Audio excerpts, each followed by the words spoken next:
Welcome to Madhumita's food court. সঙ্গে আছে আমি মধুমিতা। আজকে আপনাদের জন্য একদম অন্যরকম একটা ভিডিও নিয়ে চলে এসেছি।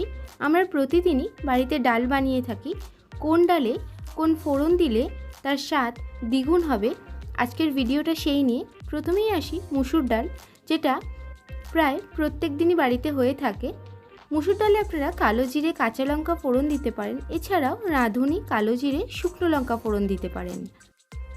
এরপরে আসছি ভাজা মুগ ডাল। ভাজা মুগ ডালে তেজপাতা, শুকনো লঙ্কা, সাদা জিরে, আদা বাটা ফোড়ন দিতে পারেন।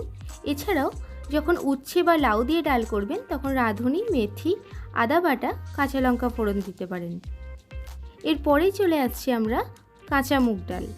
কাঁচা মুগ ডালে আপনারা সাদা জিরে কাঁচা লঙ্কা ফোড়ন দিতে পারেন, অথবা 5 ফোড়ন কাঁচা লঙ্কা ফোড়নও দিতে পারেন। অনুষ্ঠান বাড়ির মতো মাছের মাথা দিয়ে মুগ ডাল করলে তেজপাতা, শুকনো লঙ্কা, সাদা জিরে ফোড়ন দিতে হবে, সঙ্গে দিতে হবে পেঁয়াজ, আদা, রসুন, টমেটো। পারফেক্ট বিউলির ডাল বানাতে হলে বিউলির ডালে ফোড়ন দিতে হবে মৌরি, তেজপাতা, শুকনো লঙ্কা, আদা বাটা এবং হিং। মটর ডালে শুকনো লঙ্কা, কালো জিরে ফোড়ন।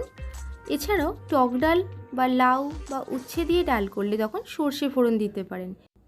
অড়হর ডালে সাদা জিরে ফোড়ন দিতে পারেন, সেই সঙ্গে সামান্য হিং এবং ধনে গুঁড়ো দিন। এছাড়াও এর সঙ্গে আপনি টমেটো, ধনে পাতা কুচিও দিতে পারেন। অনুষ্ঠান বাড়ির মতো ছোলার ডাল বাড়িতেই বানাতে হলে ছোলার ডালে তেজপাতা, শুকনো লঙ্কা, গোটা জিরে, আদা বাটা এবং গোটা গরম মশলা ফোড়ন দিন। আর এর স্বাদ বাড়াতে কাজু, কিশমিশ এবং নারকেল দিতে ভুলবেন না।